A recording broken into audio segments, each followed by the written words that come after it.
ദൈവവചനം പ്രത്യേകിച്ച് സങ്കീർത്തനങ്ങൾ നാം വായിക്കുമ്പോൾ ദൈവത്തെക്കുറിച്ച് ധ്യാനിക്കുവാനായിട്ടും പഠിക്കുവാനായിട്ടും നമ്മെ പ്രോത്സാഹിപ്പിക്കുന്നതായിട്ടുള്ള അനേക വേദഭാഗങ്ങളുണ്ട്. ഉദാഹരണമായിട്ട് 8-ാമത്തെ സങ്കീർത്തനം, അവിടെ സങ്കീർത്തനക്കാരനായ ദാവീദ് പറയുന്നുണ്ട്, ഞങ്ങളുടെ കർത്താവായ യഹോവേ, നിന്റെ നാമം ഭൂമിയിലൊക്കെയും എത്ര ശ്രേഷ്ഠമായിരിക്കുന്നു. വിരലുകളുടെ പണിയായ ആകാശവും നീ ഉണ്ടാക്കിയ ചന്ദ്രനെയും നക്ഷത്രങ്ങളെയും നോക്കുമ്പോൾ അതിശയിക്കുകയാണ് ദാവീദ്.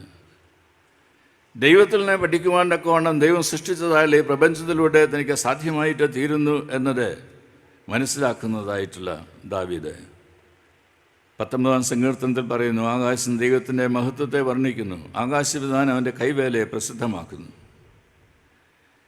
ദൈവത്തിൽ നിന്ന് ദിനംതോറും പഠിക്കുവാനായിട്ട് നമുക്ക് ധാരാളം ഉണ്ട് എന്നുള്ള ഒരു വിനയം ദൈവമക്കളായ നമ്മിൽ കാണപ്പെടേണ്ടത് ആവശ്യമാണ്. ഓരോ ദിവസവും ദൈവത്തിൽ നിന്ന് പഠിക്കുവാനായി ധാരാളം ഉണ്ട് എന്നുള്ള ഒരു വിനയം. നോഹയും പ്രളയവും ജോസഫും വരൾച്ചയും ഈ വിഷയത്തെക്കുറിച്ച് ഇവിടെ പ്രതിപാദിക്കുകയുണ്ടായല്ലോ. രണ്ടും ഈ ലോകത്തിൽ ദൈവം അറിഞ്ഞ് ദൈവം ലോകത്തെ നിയന്ത്രിക്കുന്ന സാഹചര്യത്തിൽ സംഭവിക്കുന്ന കാര്യങ്ങളാണ്.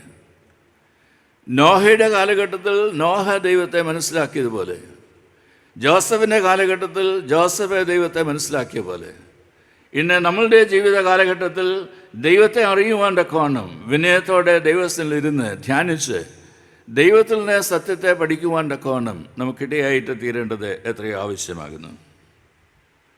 അറിവ് ഒരിക്കലും അന്തർമുഖികളാകുന്നതിനായിട്ടല്ല, പിന്നെയോ ദൈവത്തെക്കുറിച്ച് കൂടുതലായി അറിയുന്നതിനും അത് നമ്മെ ദൈവസ്നേഹത്തിൻ്റെ ചാലകശക്തിയായിട്ട് രൂപാന്തരപ്പെടുത്തുന്നതിനുമാണ്. ദൈവസ്നേഹം തന്നെ എന്ന് നാം പഠിക്കുന്നുണ്ട്, വായിക്കുന്നുണ്ട്.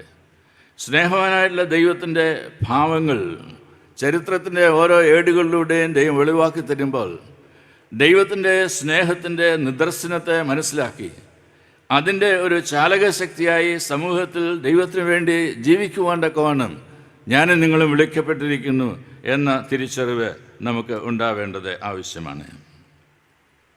നിത്യജീവനെക്കുറിച്ചുള്ള ചോദ്യം ഇവിടെ ന്യായശാസ്ത്രി ചോദിക്കുന്നു. അറിവ് ഒരിക്കലും കീഴടക്കുന്നതിനായിട്ടില്ല, അവനെ പരീക്ഷിച്ചുകൊണ്ട് ചോദിച്ചതായുള്ള ചോദ്യമാണ് എന്ന വേദഭാഗം രേഖപ്പെടുത്തിയിട്ടുണ്ട്.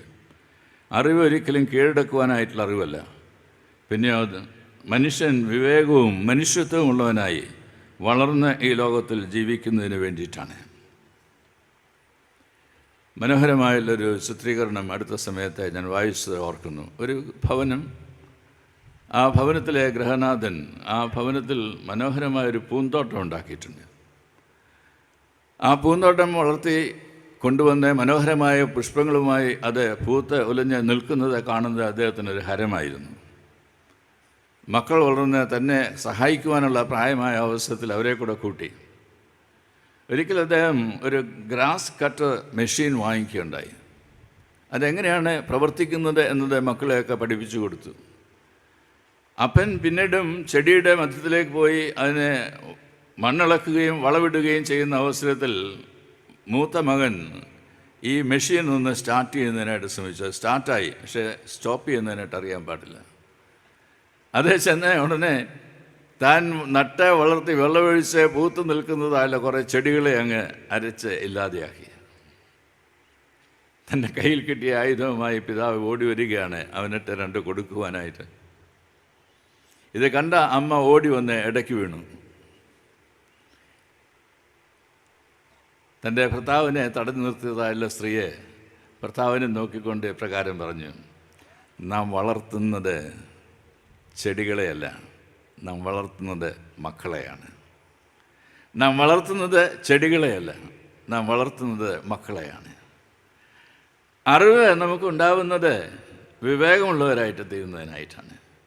ദൈവിക പരിജ്ഞാനം നമുക്ക് നൽകപ്പെടുന്നത് മനുഷ്യത്വമുള്ളവരായി ഈ ലോകത്തിൽ ജീവിക്കുന്നതിന് വേണ്ടിയിട്ടാണ്. കള്ളന്മാരുടെ കയ്യിൽ അകപ്പെട്ട് അർത്ഥപ്രധാനമായി കിടക്കുന്ന ഒരു മനുഷ്യനെക്കുറിച്ച് യേശു ഈ ന്യായശാസ്ത്രിയോട് പറയുകയാണ്. അങ്ങനെ കിടക്കുന്ന ഒരു മനുഷ്യൻ വഴിയരികിൽ വീണ് കിടക്കുമ്പോൾ ഒരു പുരോഹിതൻ വരുന്നു, ഒരു ലേവ്യൻ വരുന്നു. 2 പേരും കണ്ടിട്ട് മാറി കടന്നുപോയി. എന്നാൽ ശമരിയാക്കാരന് അവനെ കണ്ടിട്ട് മനസ്സലിഞ്ഞ് അവൻ്റെ അടുത്ത് ചെന്നു അവനെ പരിശോധിച്ചു. വേദനിക്കുന്നതിന് നൊമ്പരം എൻ്റെ വേദനയാണ് എന്ന വിചാരമാണ് മനുഷ്യത്വത്തിന് ആവശ്യമായിരിക്കുന്നത്.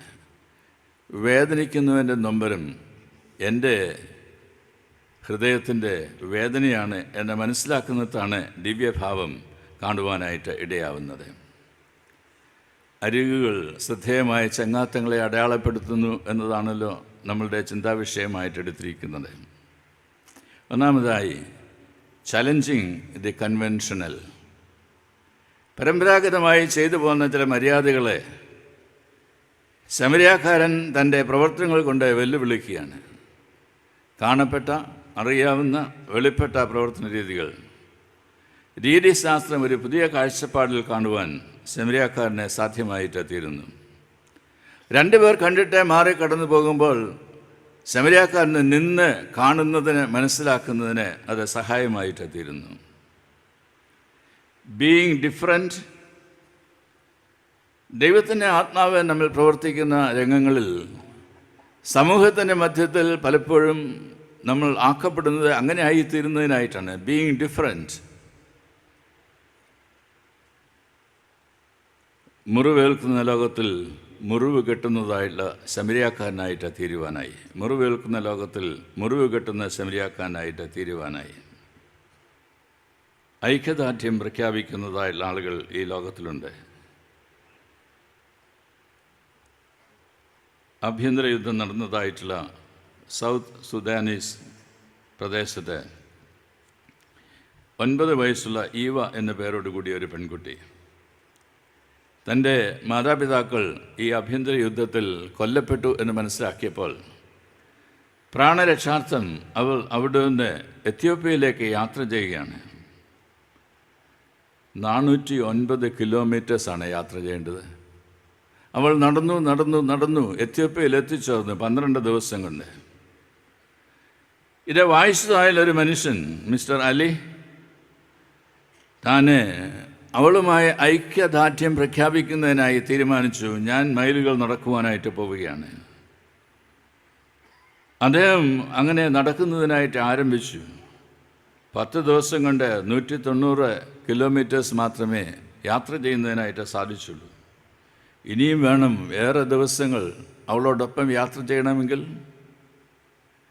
വേദനിക്കുന്നതിൻ്റെ വേദന ഒപ്പിയെടുക്കുവാനൊക്കെയാണ് സാധ്യമായി തീരുന്ന ഒരു മനുഷ്യ ഹൃദയം നമുക്കുണ്ടോ എന്നതാണ് ആരാണ് കൂട്ടുകാരൻ എന്നുള്ള ചോദ്യത്തിന് ഉത്തരം നൽകുവാൻ നമ്മെ പര്യാപ്തമാക്കി തീർക്കുന്നത്. പുരോഹിതനും ലേവ്യനും മറുവഴിയായിട്ട് കടന്നു പോകുമ്പോൾ ഇതാ ശമരിയാക്കാരൻ നിന്ന് ഇറങ്ങി അവൻ്റെ ആവശ്യത്തെ മനസ്സിലാക്കുന്നതിനായിട്ട് താല്പര്യപ്പെടുന്നു.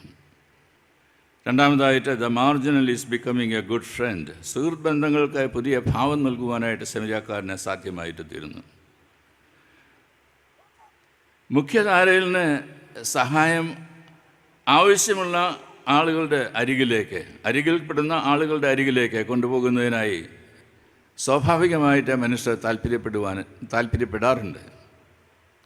എന്നാൽ അരികിലേക്ക് മാറ്റപ്പെട്ടിരിക്കുന്ന ആളുകൾ അവർ നൽകുന്നതായിട്ടുള്ള സഹായങ്ങൾ മുഖ്യധാരയിലുള്ള ആളുകൾക്ക് പ്രയോജനകരമാണ് എന്ന് മനസ്സിലാക്കി അംഗീകരിക്കാനായിട്ടുള്ള വിനയം നമ്മിൽ കാണപ്പെടുന്നുണ്ട്. പൊതു ഇടങ്ങളിൽ ഇരയാക്കപ്പെടുന്ന ആളുകളുടെ കഥകൾ എത്രയോ നാം ദിവസവും വായിക്കുന്നുണ്ട്. എന്നാൽ പൊതു ഇടങ്ങളിൽ ഇരയാക്കപ്പെടുന്നവരുടെ പശ്ചാത്തലത്തിലാണ് യേശു ജീവനെക്കുറിച്ച് പറയുന്നത് എന്നത് നാം മനസ്സിലാക്കണം. ഇവിടെ യേശു പറയുന്നതായുള്ള ഈ നറേറ്റീവിൽ തന്നെ കള്ളന്മാർ യെരുശലേമിൽ നിന്ന് എരിഹോവിലേക്ക് പോകുന്നതായുള്ള മനുഷ്യനെ ആക്രമിക്കുമ്പോൾ അവനെ വിവസ്ത്രനാക്കി തീർക്കുകയാണ്, അവനെ മുറിവേൽപ്പിക്കുകയാണ്. അവൻ എഴുന്നേറ്റ് പോകുവാൻ കഴിയാത്തതായുള്ള നിലയിൽ അവൻ വീണ് കിടക്കുന്നതായിട്ടുള്ള സാഹചര്യം. മതം മനുഷ്യനെ പഠിപ്പിക്കുവാനായിട്ട് ശ്രമിക്കേണ്ടത് ജീവനെ പരിരക്ഷിക്കുന്നതിന് വേണ്ടിയിട്ടുള്ള പാഠങ്ങളാണ്. യേശുവിൻ്റെ സാന്നിധ്യം ഇന്ന് പെരുവഴിയിലുണ്ട് എന്നത് നാം അറിയേണ്ടതാണ്. ദേവാലയത്തിലുണ്ട് എന്ന് പറയുന്നത് നമുക്കറിയാം. എന്നാൽ പെരുവഴിയിൽ കിടക്കുന്നതായുള്ള മനുഷ്യൻ്റെ അടുത്ത് ദൈവത്തിൻ്റെ സാന്നിധ്യമുണ്ട് എന്നത് ഉറക്കെ പറയുവാനായിട്ട് നമുക്ക് സാധിക്കുമോ? യേശു എരിഹോവിൽ കൂടെ കടന്നു പോകുമ്പോഴാണ് സക്കായിയുടെ ഭവനത്തിലേക്ക് പോയത് എന്നത് മനസ്സിലാക്കുക. ഇവനും അബ്രഹാമിൻ്റെ മകനാകിയാൽ ജനമെല്ലാം പറയുന്നു അവൻ പാപിയായുള്ള മനുഷ്യനാണ്. ജനമെല്ലാം പറയുന്നു അവൻ പാപിയായ മനുഷ്യനോട് കൂടി പാർക്കുവാനായിട്ട് പോയി, പിറുപിറുക്കുന്നതായുള്ള ജനം. എന്നാൽ യേശു അവനോട് പാർത്തതിന് ശേഷം പറയുകയാണ്, ഇവൻ അബ്രഹാമിൻ്റെ മകനാകൊണ്ട് ഇന്ന് ഈ വീട്ടിന് രക്ഷയുണ്ടായി. വഴിയിൽ താൻ യാത്ര ചെയ്യുന്ന അവസരത്തിൽ താൻ പെറുക്കിയെടുത്തതായുള്ള ഒരു വ്യക്തിയുടെ ജീവിതത്തെക്കുറിച്ചാണ് വായിക്കുന്നത്. സക്കായി.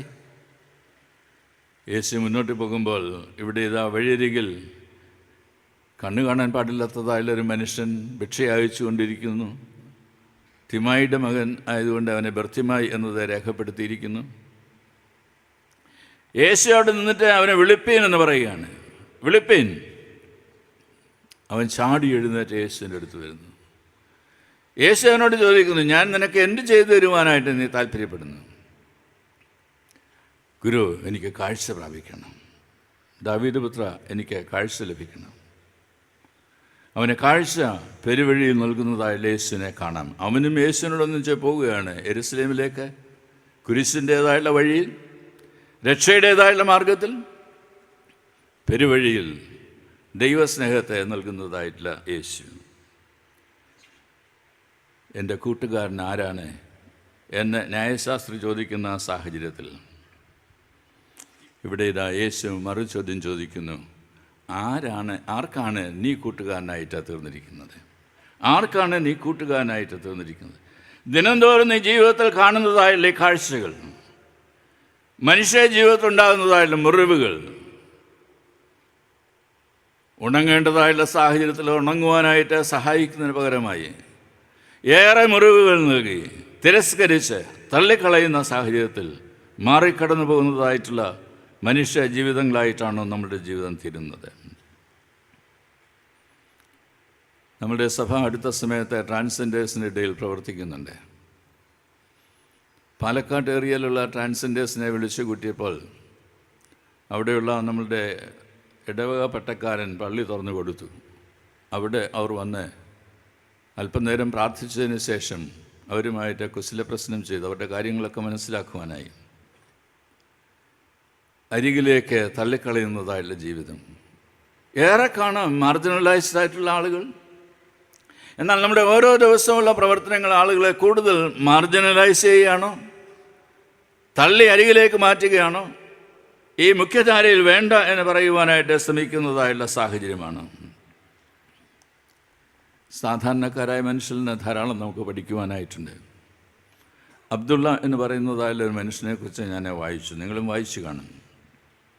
അദ്ദേഹം തമിഴ്നാട്ടിൽ നിന്ന് കൊല്ലത്തെ കടക്കൽ വന്നെത്തി താമസിക്കുന്നതായുള്ള മനുഷ്യനാണ്. 1983 അദ്ദേഹം അവിടേക്ക് വന്നത്.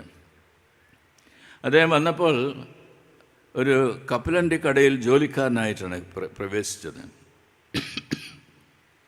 ഉന്തുവള്ളിയിൽ കപ്പലണ്ടിയുമായി പോയി അത് വിൽക്കുന്നതായിട്ടുള്ളൊരു മനുഷ്യൻ. കുറച്ച് നാളുകൾ കഴിഞ്ഞപ്പോൾ അദ്ദേഹത്തിന് തന്നെ ഒരു കടയിടുവാനായിട്ടുള്ള ആദായമുണ്ടായി. അദ്ദേഹം കടയിട്ടു, ഒരു സ്റ്റേഷനറി കട. അങ്ങനെ അദ്ദേഹം അവിടെ വളർന്നു വന്ന സാഹചര്യത്തിൽ കേൾക്കുക, ഈ കടക്കൽ പ്രദേശത്ത് തന്നോടൊപ്പമുള്ള സമൂഹത്തിൽ 125 ആളുകൾക്ക് വസ്തു പോലുമില്ല എന്ന് മനസ്സിലാക്കുവാനായിട്ട് അദ്ദേഹത്തിന് ഇടയായിട്ട് തോന്നുന്നു. കപ്പലണ്ടി കച്ചവടക്കാരൻ സാധാരണക്കാരനല്ലേ.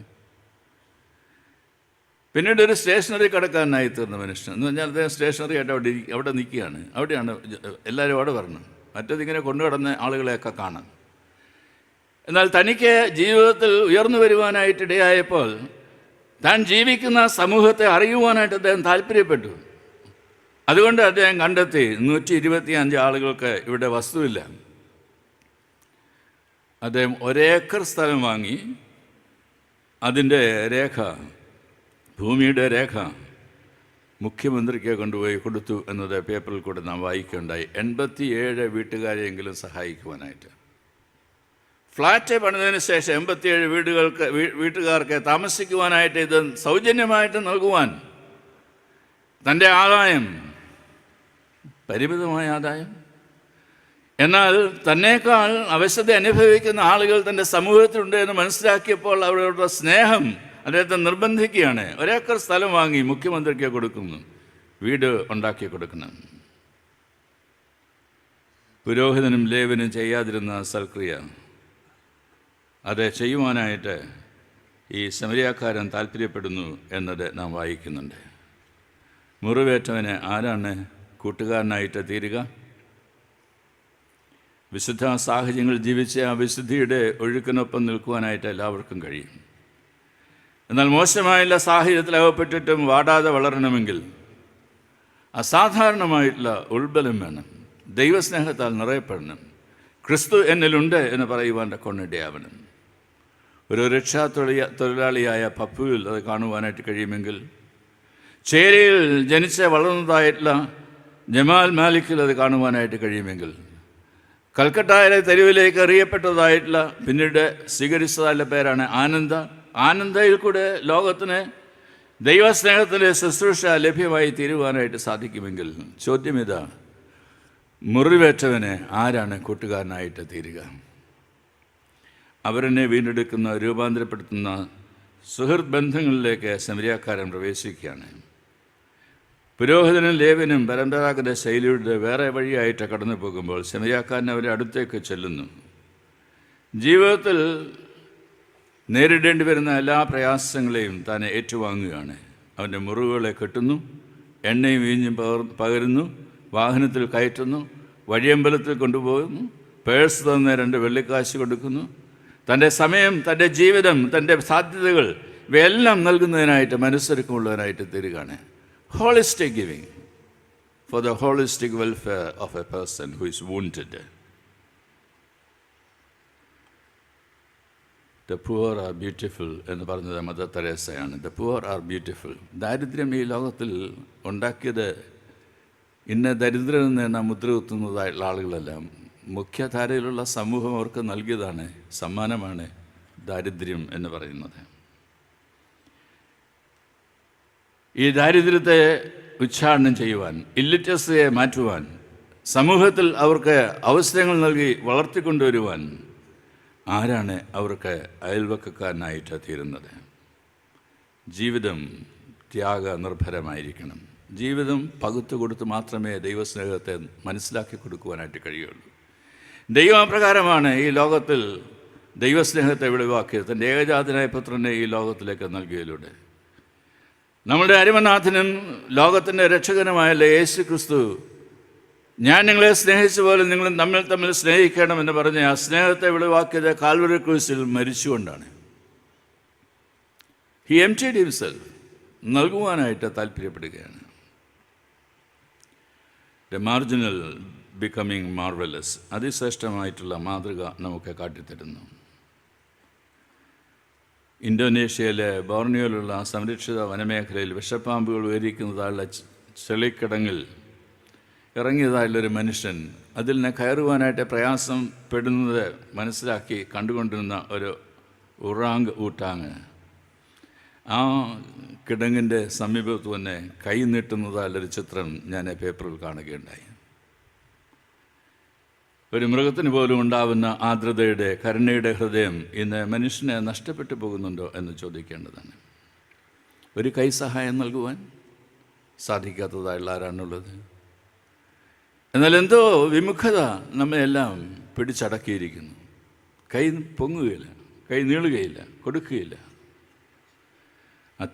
അത്യഗാധമായിട്ടുള്ള സ്നേഹം, അൺഫാതമബിൾ ലവ്, അനുകമ്പയും കരുണയും കൂടി ചേർക്കുമ്പോഴാണ് ആരാണ് അയൽക്കാരൻ എന്ന ചോദ്യത്തിന് ഉത്തരം ലഭിപ്പാൻ്റെ കോണം ഇടയായിട്ട് തീരുന്നത്.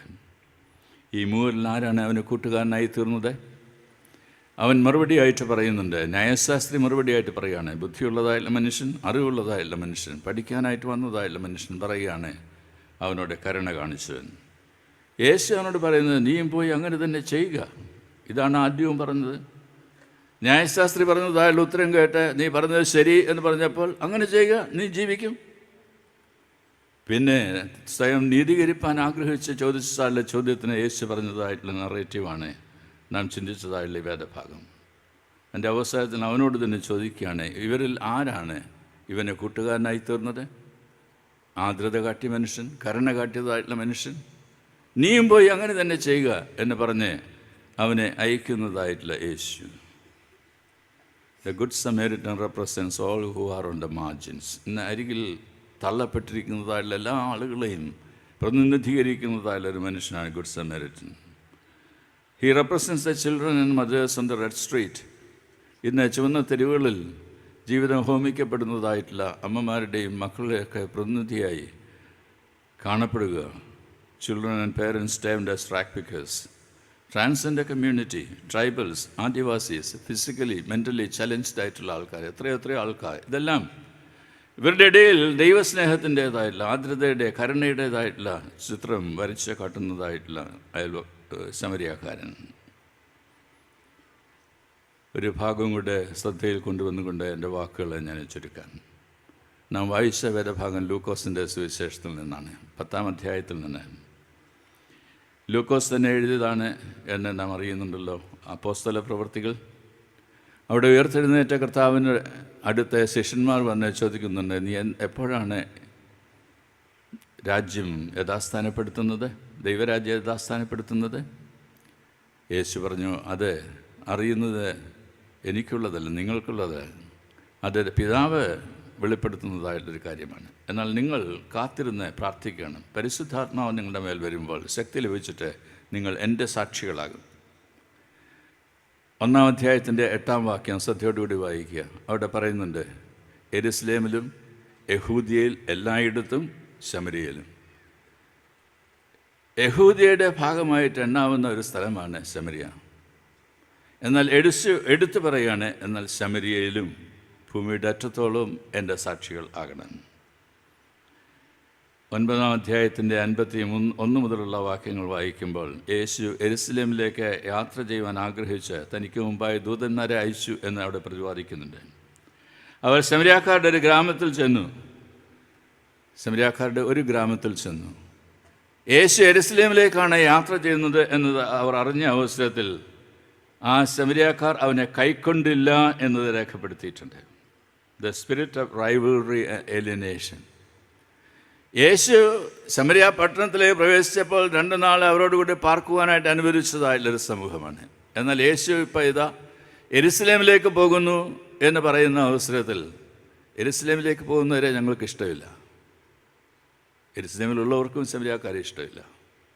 ഇഷ്ടമില്ലാത്ത ആളുകൾ തമ്മിൽ മാറി നിൽക്കുന്നതായുള്ളൊരു ഡൈക്കോട്ടമി ഈ ലോകത്തിൽ സൃഷ്ടിക്കുന്നതായുള്ള മനുഷ്യ സമൂഹത്തിൽ ഇവിടെ ഇതാ യേശു പറയുന്നു, നിങ്ങൾ എൻ്റെ സാക്ഷികളാകേണ്ടത് യെരുശലേമിൽ മാത്രമല്ല, യഹൂദിയിൽ എല്ലായിടത്തും ശമരിയയിലും ഭൂമിയുടെ അറ്റത്തോളം എൻ്റെ സാക്ഷികളാകണം. യേശുവിനെ പ്രവേശിപ്പിക്കുന്നതിനായിട്ട് താല്പര്യപ്പെട്ടില്ല എന്ന് മനസ്സിലാക്കിയതല്ല യാക്കോബും യോഹന്നാനും 2 ശിഷ്യന്മാർ യേശുവിനോട് ചോദിക്കുന്നുണ്ട്, ഏലിയാവെ ആകാശത്തിൽ തീയിറക്കി ദഹിപ്പിച്ച പോലെ നമുക്കും പ്രാർത്ഥിച്ച ഇവരെ എല്ലാം നശിപ്പിക്കുന്നതിനായിട്ട് പ്രാർത്ഥിക്കുവാനായിട്ട് സാധിക്കില്ല, അതിന് നിനക്ക് സമ്മതമുണ്ടോ? യേശുവിനോട് ചോദിക്കുന്നത്, ഏതാത്മാവിലാണ് നിങ്ങളിത് പറയുന്നത്? ഏതാത്മാവിനാലാണ്? ദൈവത്തിൻ്റെ ആത്മാവ് തിരസ്കരിക്കുന്നതായുള്ള ആത്മാവല്ല, തിരസ്കരിക്കപ്പെട്ടവരെ ചേർക്കുന്നതായുള്ള ആത്മാവാണ്. സമൂഹത്തിൻ്റെ മുഖ്യധാരയിലുള്ളവർക്കും അരികിലേക്ക് തള്ളപ്പെട്ടതായിട്ടുള്ള ആളുകൾക്കും രണ്ടുപേർക്കും ഒരുമിച്ച് ചേർന്ന് വരുവാൻ സാധിക്കുന്നതായുള്ള ഇടമാണ് ദൈവരാജ്യം എന്ന് പറയുന്നത്. ഈ ദൈവരാജ്യത്തിൻ്റെ സുവിശേഷമാണ് കർത്താവായ യേശുക്രിസ്തു പ്രസംഗിച്ചത്. അതിനു വേണ്ടിയിട്ടാണ് താൻ ഈ ലോകത്തിലേക്ക് വന്നത്. അതാണ് തൻ്റെ ജീവിതത്തിലൂടെ പഠിപ്പിക്കുകയും ചെയ്തത്. അരികിൽ ഉള്ളവർ പവിഴമുത്തുകളാണ് എന്നത് ഞാൻ സൂചിപ്പിക്കുകയുണ്ടായി. അവർക്കും സമൂഹത്തിൻ്റെ മുഖ്യധാരയിൽ അവസരങ്ങൾ ലഭിക്കുകയാണെങ്കിൽ അനേകം നല്ല കാര്യങ്ങൾ ചെയ്യുന്നതിനായിട്ട് സാധിക്കും. സമൂഹത്തിൻ്റെ മുഖ്യധാരയിലുള്ളവർക്കും ചെയ്യുന്നതിനായിട്ട് സാധിക്കും. എന്നാൽ ഇത് രണ്ടും കൂടെ ഒരുമിച്ച് ചേരുന്ന സാഹോദര്യ ബന്ധത്തിൽ ദൈവസ്നേഹത്താൽ നിറഞ്ഞ് കവിഞ്ഞ് ഒഴുകുന്നതായുള്ളൊരു അനുഭവം ഉണ്ടാവണം എന്നത്ര കർത്താവ് ആഗ്രഹിക്കുന്നത്. അവരും നാമും ചേരുന്നതാണ് മാനവ സമൂഹം. അതുകൊണ്ട് യേശുവിനോട് ആരാണ് എൻ്റെ കൂട്ടുകാരൻ എന്ന് ചോദിക്കുമ്പോൾ നീ ആർക്കാണ് കൂട്ടുകാരനായി തീർന്നത് എന്നത് യേശു അവനോട് ചോദിക്കുകയാണ്. നീ ആർക്കാണ് കൂട്ടുകാരനായിട്ട് തീരുന്നത്? എന്നെ കേൾക്കുന്ന ദൈവജനമേ, എന്നെ ശാന്തമായി നമ്മളുടെ ഭവനങ്ങളിലേക്ക് പോകുമ്പോൾ ഈ ഒരാഴ്ച ലഭിച്ച ദൈവത്തിൻ്റെ വചനങ്ങളെക്കുറിച്ചൊക്കെ നാം ധ്യാനിക്കുമ്പോൾ, മനനം ചെയ്യുമ്പോൾ ഈ ചോദ്യം നമ്മളുടെയും ഹൃദയത്തിൽ വരട്ടെ. ഞാൻ ആർക്കാണ് കൂട്ടുകാരനായിട്ട് തീരുന്നത്? ഈ ലോകത്തിൽ അനേകർക്ക് ആവശ്യമുണ്ട്, എന്നെയും നിങ്ങളെയും. നാം ദൈവത്തിൻ്റെ മക്കളായി, ക്രിസ്തുവിൻ്റെ സ്ഥാനാപതികളായി ഈ ലോകത്തിൽ ജീവിക്കുമ്പോൾ യേശുവിനെ നൽകിക്കൊടുക്കുന്നവരായി, ദൈവരാജ്യത്തിൻ്റെ വ്യാപനത്തിൽ പങ്കാളികളായി തീരുന്നവരായി, അപ്രകാരം തിരുസഭയുടെ കെട്ടുപണിയിൽ പങ്കെടുക്കുന്ന സഭാമക്കളായി തീരുവാൻ കർത്താവ് കൃപ നൽകട്ടെ എന്നത് പ്രാർത്ഥിക്കുന്നു. ദൈവം നമ്മെ അനുഗ്രഹിക്കട്ടെ.